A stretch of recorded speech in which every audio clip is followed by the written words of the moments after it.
My name is David. I am 48 years old. I work as a warehouse manager. I have worked at the same company for 19 years. My wife is Sarah. My daughter is Emma. Tomorrow, Emma will get married. This is also good practice listening for English learners, but mostly, it will inspire you. This story is about a man who lost his job before the happiest day of his life. Emma's wedding is tomorrow at 4 in the afternoon. The flowers are ready. The tables are ready. The band is booked. Sarah has been happy for weeks. She talks about the wedding every morning, every night, and even in her sleep. I love my job. I am good at my job. I know every box, every shelf, every truck in that warehouse. I know every driver by name, and their kids' names too. Some of them started as teenagers. Now they have families of their own.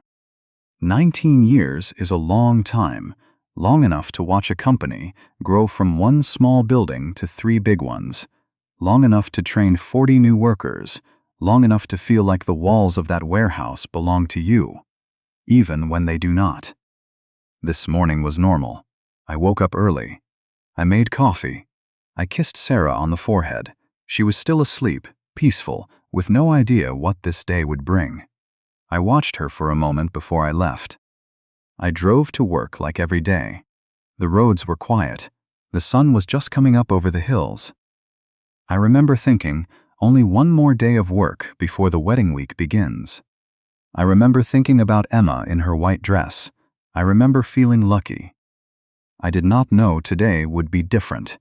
My whole life was about to change in one small room. Sometimes the worst days start exactly like the good ones. No warning, no sign. Just an ordinary morning that quietly becomes something else. I parked my truck in my usual spot. I walked past the loading dock. 2 young workers waved at me. "Morning, David," one of them said. I waved back, with no idea it would be one of the last mornings I walked in as their manager. I remember Emma calling me from the car that morning too. She was on her way to pick up flowers. "Dad," she said, laughing. "James is more nervous than I am." I laughed with her and promised everything would be perfect. I said I would see her tonight at dinner. I hung up the phone and walked into the warehouse. The air smelled like cardboard and cold metal, the way it always did. I checked the morning shipment list. I checked the schedule for the week. Everything looked normal. Everything felt safe.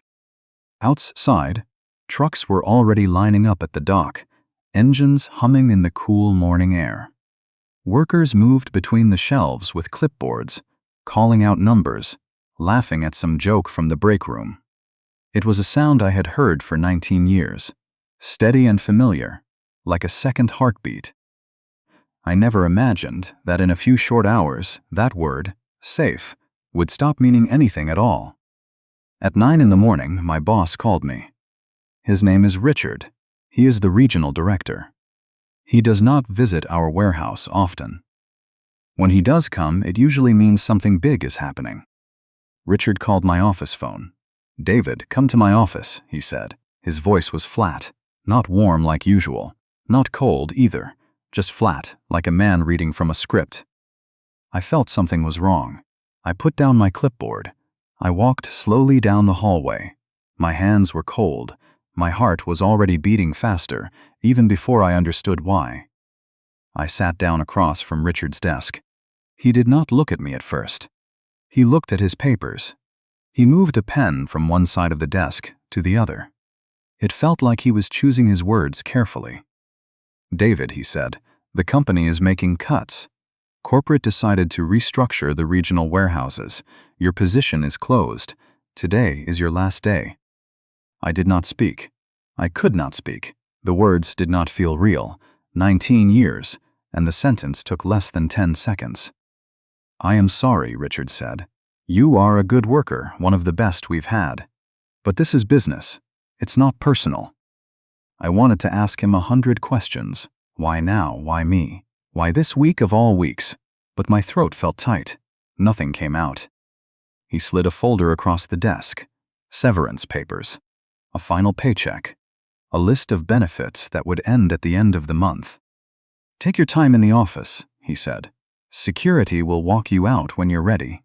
There's no rush. There's no rush, he said, as if time was the problem. I walked back to my office. My legs felt heavy, like I was walking through water. I packed a small box, my coffee mug, the one Emma painted for me when she was 9. A photo of Sarah and Emma at the beach. A pen Emma gave me for Father's Day, with my name printed on the side. I looked around the office one last time. 19 years of memory in 4 gray walls.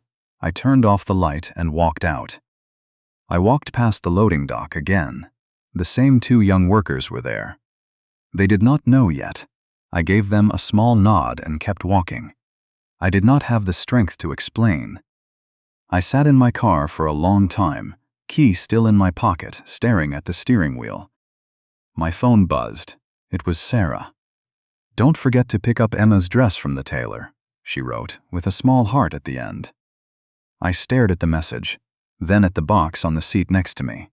Tomorrow, my daughter gets married. Today, I lost everything I built for 19 years. I had no idea what to say to Sarah, or how to say it. So for now, I said nothing at all. I drove to the tailor shop. My hands were still shaking a little on the wheel. I told myself to breathe. In, out. In, out. I picked up Emma's dress. It was white. It was long and simple, exactly the way Emma wanted it. The tailor smiled at me and held it up carefully. "Big day tomorrow," she said, her voice full of excitement. "Yes," I said, forcing a smile. "Big day." I said nothing about the box sitting in my car, or how, an hour earlier, my whole world had shifted under my feet. I drove home slowly. Every red light felt long. Every mile felt heavier than the one before it. I kept thinking about how to explain this to Sarah, and every version of the sentence sounded impossible. When I walked in, Sarah was in the kitchen. She was making Emma's favorite soup for tonight's family dinner. The smell filled the whole house, warm and familiar. "You're home early," Sarah said, turning around with a smile. I froze in the doorway. "Traffic was light," I said. It was not true. Nothing about today had been light. I put the dress carefully on the hook by the door. I carried the small box out to the garage and set it behind some old paint cans, hidden from Sarah's eyes. Not tonight. Not the night before Emma's wedding week began. That evening, Emma came over with her fiancé, James. We all sat around the table and ate soup together, the way we had 100 times before. We talked about the wedding schedule and the honeymoon in Italy. James showed us pictures of the hotel. Emma looked at me across the table. "Dad, are you okay? You seem quiet tonight." My chest tightened. "I'm just tired," I said. "It's a big week for all of us." She reached over and squeezed my hand. "I love you, Dad. I'm so grateful for everything you've done to make this wedding possible." I hugged her before she left. I held her a little longer than usual. She laughed and said, "Dad, you're squishing my dress." I let go, but slowly. Tomorrow held no answers for me, no plan, no clue how I would pay next month's bills. But I knew tonight still belonged to her, not to me. James shook my hand at the door before they left.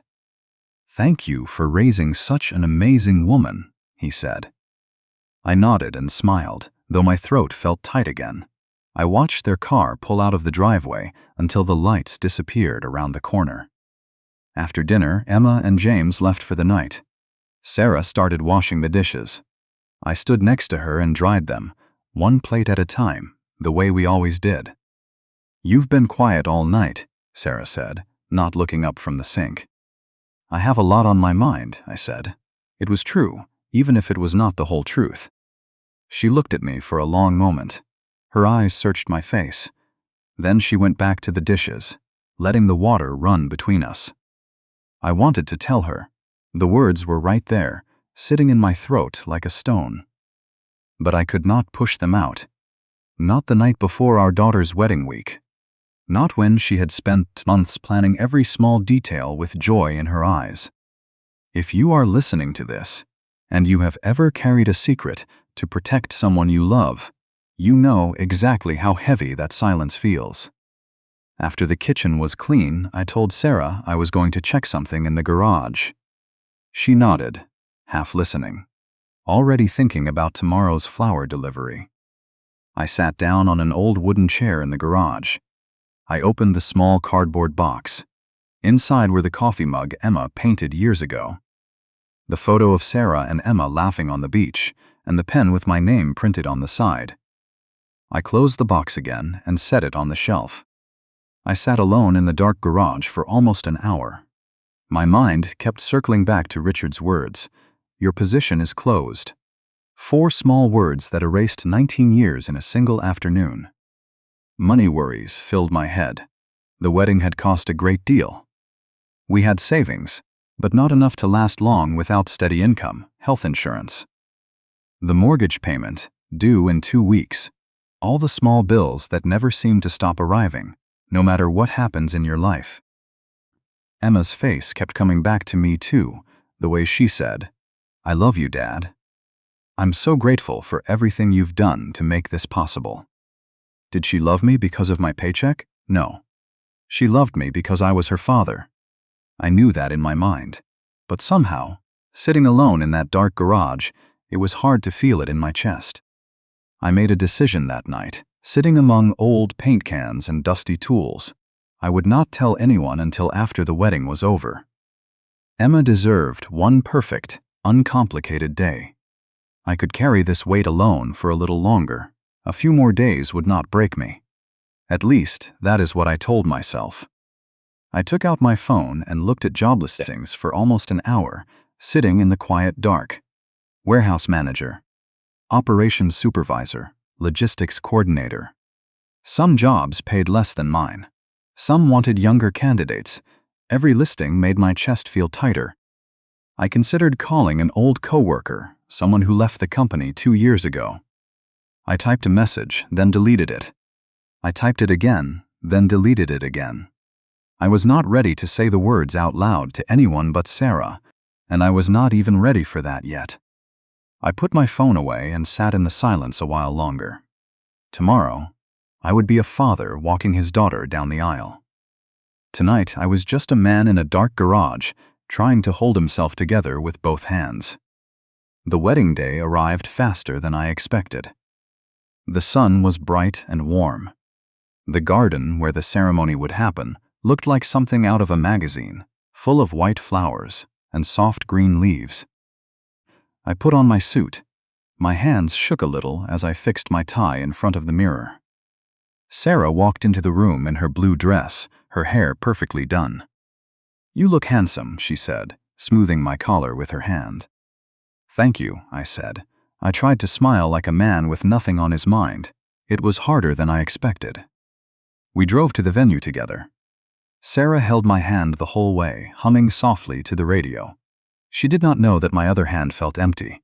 No job, no plan, no income starting next month. Just a suit and a smile I was borrowing for one day. At the venue, everything moved quickly. Photos, flowers, nervous laughter from the wedding party. I stood near the entrance and watched Emma walk down the aisle. She looked like a dream in white, calm and radiant, her eyes locked on James. James cried the moment he saw her. I cried too, standing near the front row, but not only because of the wedding. Something inside me broke quietly, in a way no one around me could see. During the father-daughter dance, the music started slow and soft. Emma placed her hand on my shoulder and looked into my eyes. "Dad," she whispered, "thank you for always working so hard for us. Thank you for everything you gave me my whole life." My chest tightened so hard it almost hurt. I almost broke right there on the dance floor, in front of 200 guests. I pulled her close so she could not see my face clearly. "You never have to thank me for that," I said quietly, my voice shaking just slightly. "Being your father was never work to me. It was the best part of my entire life." She smiled and rested her head gently on my shoulder as we turned slowly around the dance floor. For those 3 minutes, I was not a man who had lost his job 2 days earlier. I was just a father, dancing with his daughter, exactly the way I had imagined it for 25 years. At the reception, a cousin mentioned the company where I worked. My stomach dropped instantly. But no one asked me directly. No one pressed further. No one found out. Not that day. That day, at least, stayed only Emma's.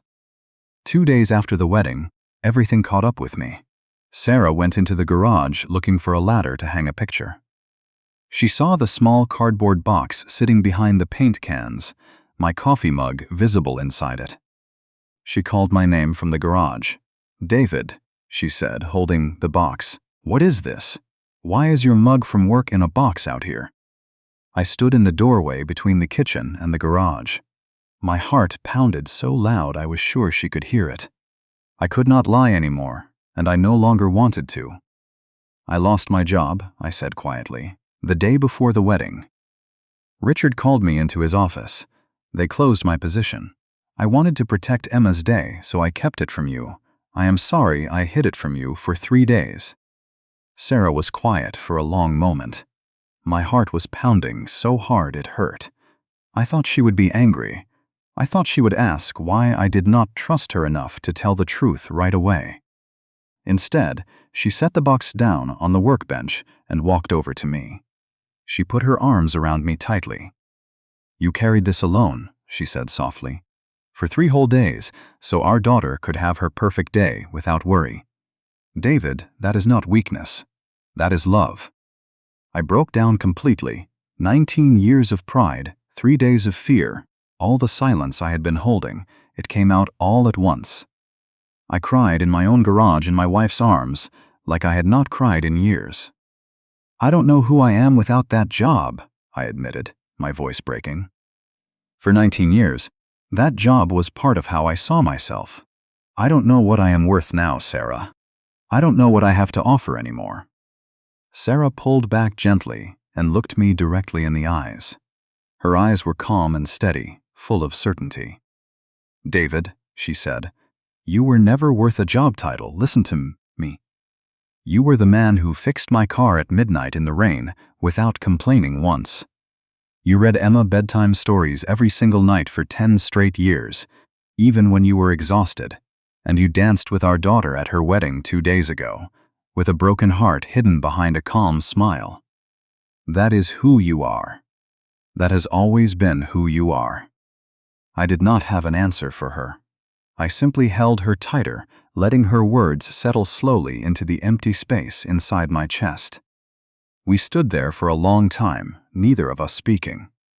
Finally, Sarah pulled back and wiped my face with her sleeve, the way she used to do with Emma when she was small. "We will figure this out together," Sarah said. "You are not carrying this alone anymore. Not one more day." I was scared, I admitted. I was scared you would look at me differently. I was scared I would not be the man you married anymore. Sarah shook her head firmly. "You are more the man I married now than you were 3 days ago," she said. "You showed me exactly who you are, a man who protects his family, even when it costs him everything." We sat down together on the old wooden chair in the garage, close to each other, and talked for almost 2 hours. Money, the mortgage, what would come next? It was the first honest conversation we had shared in days, and somehow it felt like relief instead of fear. In the weeks after the wedding, I searched for new work. I sent out resumes. I sat through interviews with managers half my age. Some days were hard. Some doors closed quickly, without explanation. But something inside me had quietly changed. I stopped measuring myself by a title printed on a business card.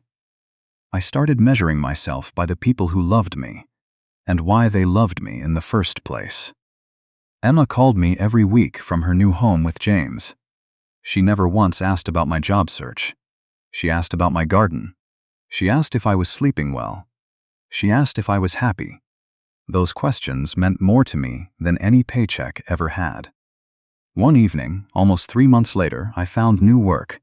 It was smaller than my old job. It paid less. The office was quieter, less busy than the warehouse I once managed.